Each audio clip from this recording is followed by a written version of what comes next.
हरे कृष्ण। 2026 में रामनवमी का व्रत हमको कब करना है, बड़ी ही दुविधा है। मैंने भी कई सारे पंचांग देखे तो उसके अंदर किसी में 26 का बताया गया है, किसी के अंदर 27 का बताया गया है।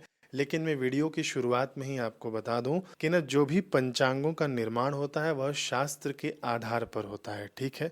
यदि किसी भी पंचांग में यदि आपको दुविधा आ जाए कि इसमें ऐसा लिखा है उसमें वैसा लिखा है, तो हमको ना शास्त्र का आधार लेना चाहिए। लेकिन शास्त्र का अध्ययन भी खूब अच्छे से हो, तभी आपको कुछ निष्कर्ष निकल कर आएगा, ठीक है।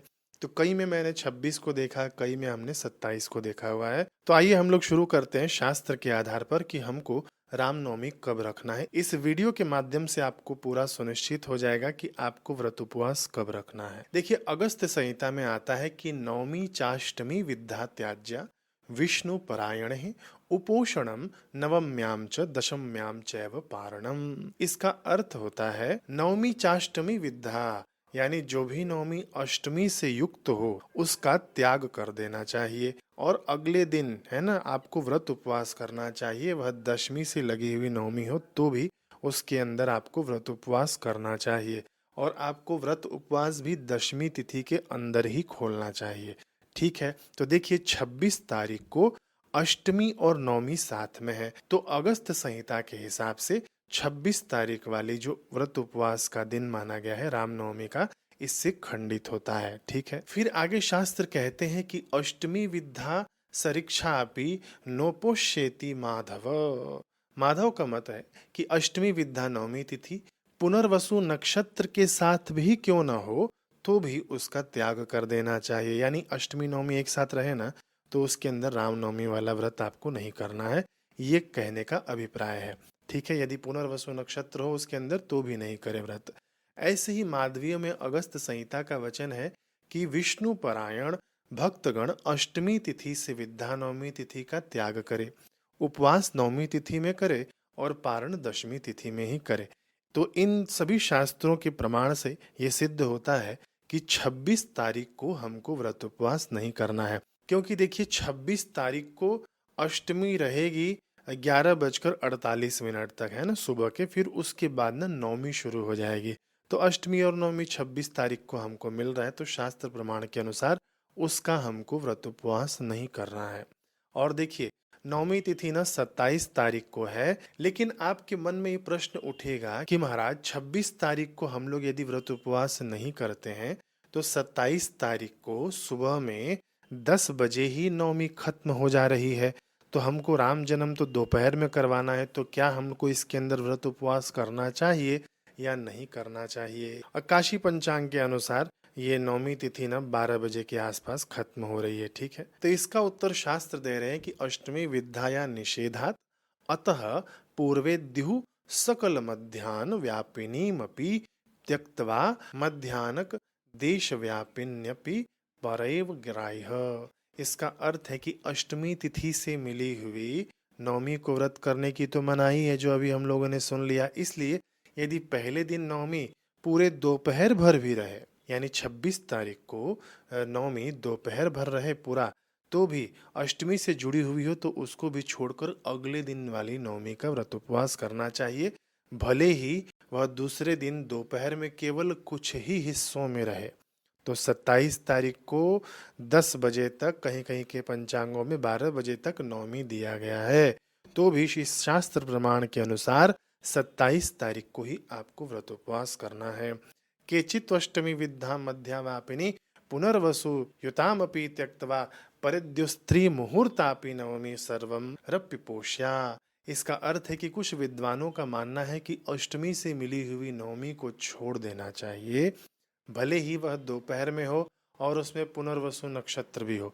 तो ऐसी स्थिति में सभी को अगले दिन की नवमी पर ही व्रत करना चाहिए, चाहे वह अगले दिन की नवमी 3 मुहूर्त ही क्यों ना हो। 3 मुहूर्त यानी 2 घंटे 24 मिनट के आसपास होता है।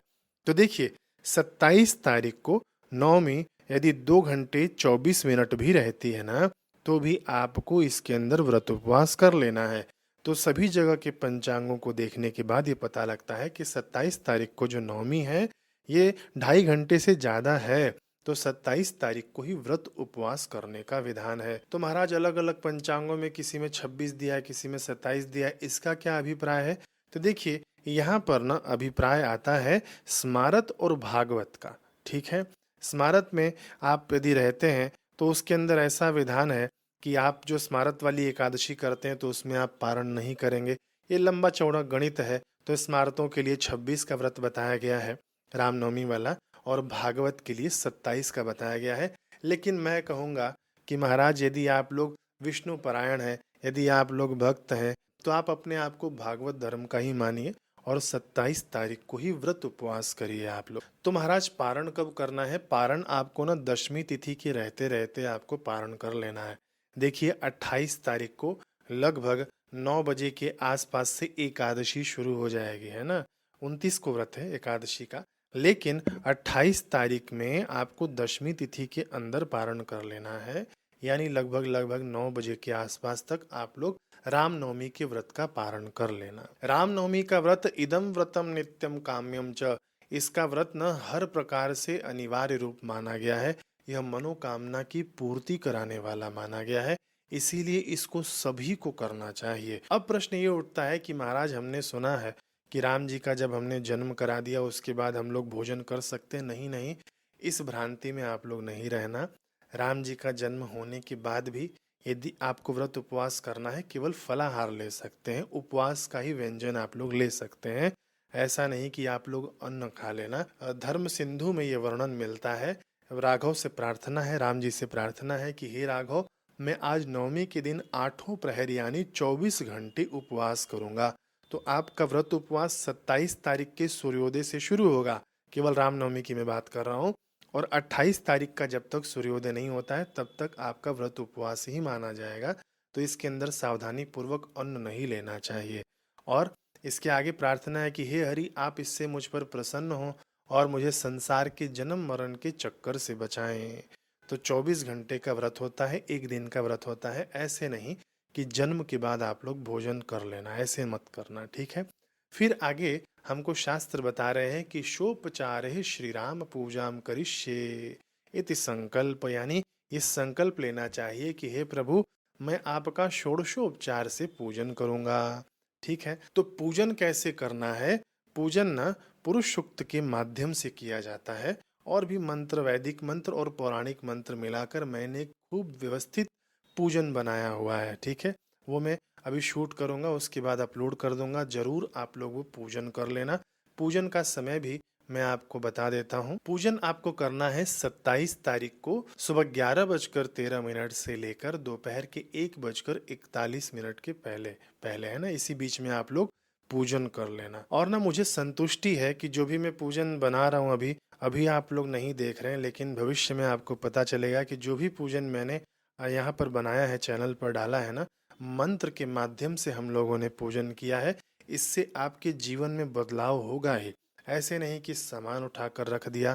देखिए भगवान भाव के भूखे हैं, ये पता है। भावना से आप कुछ भी देंगे वो स्वीकार्य है, लेकिन इसके अंदर मंत्र मिल जाए ना, जो हमारे संतों ने, हमारे ऋषि मुनियों ने हमको दिया हुआ है, जो वेदों के जो मंत्र हैं, वो यदि मिलाकर आप लोग करते हैं तो ये खूब हमारे जीवन में लाभ प्रदान करता है। तो मुझे आत्म संतुष्टि है कि जो भी मैं चैनल पर ये पूजन अपलोड करता हूँ वो मंत्र के सहित पूजन अपलोड करता हूँ, ताकि भाव के साथ साथ हमारा पुण्य भी बढ़े और हमारे जीवन में उस पूजन का लाभ मिले, देखने को मिले उस चीज को। ठीक है, तो जो पूजन का वीडियो मैं अपलोड करूंगा, केवल उसको आप लोग चला देना।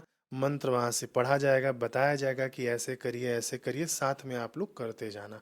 ठीक है, तो इस प्रकार से आपको पूजन भी कर लेना है। अब दूसरी बात आती है यहाँ पे कि जो लोग सप्तमी, अष्टमी और नवमी का व्रत करना चाहते हैं, ये 3 दिन का व्रत करने से पूरे नवरात्रि के व्रत का पुण्य उनको मिल जाता है सहज रूप से। इस शास्त्र में लिखा गया है। तो इस बार 2026 में चैत्र मास की सप्तमी का व्रत आपका रहेगा 25 मार्च को, अष्टमी का 26 मार्च को, और साथ में आप लोग रामनवमी का भी कर लेना 27 मार्च को। ठीक है, आपका पारण दशमी तिथि में होगा। ठीक है, ये होगा 28 तारीख को सुबह 9 बजे के पहले पहले कर लेना आप लोग पारण। ठीक है, कई जगह पर जैसे कि निर्णय सिंधु में लिखा है कि नवमी में ही पारण करना चाहिए। तो आप लोग करना चाहें तो जिनकी मर्जी वो लोग 27 तारीख को नवमी तिथि रहते रहते पारण कर लेना। लेकिन घाटे में क्यों जाना, मैं ये कह रहा हूँ।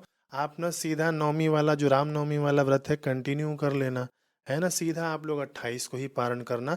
बाकी देवी भागवत में तो स्पष्ट लिखा हुआ है कि दशमी में नवरात्रियों का पारण होना चाहिए। तो मैं कहूँगा कि देवी भागवत की मानते हैं हम लोग और उसी को लेकर चलें, तो हम लोग 28 तारीख को पारण करेंगे। जो लोग 3 दिन का व्रत कर रहे हैं उनके लिए भी, और जो लोग केवल रामनवमी का व्रत कर रहे हैं उनके लिए भी पारण 28 तारीख को सुबह 9 बजे के पहले पहले आपको कर लेना है। ठीक है, तो ये छोटा सा वीडियो है जो रामनवमी की व्रत को कब करना है ये बताते हुए। बाकी रामनवमी के व्रत की क्या महिमा है महाराज, आप लोग सुन लेंगे तो रामनवमी का व्रत किए बिना रहेंगे नहीं। वो वाली वीडियो भी इस वीडियो के बाद आ जाएगी, उसको जरूर देखना, औरों को भी उसे भेजना ताकि व्रत की महिमा आपको पता चले। जैसे शिवरात्रि की महिमा है, जैसे जन्माष्टमी की महिमा है, उससे भी बढ़कर कहीं रामनवमी की महिमा हमारे शास्त्र में बताई गई है। जरूर सुनिएगा उसे। अगले वीडियो में मिलते हैं। हरे कृष्ण।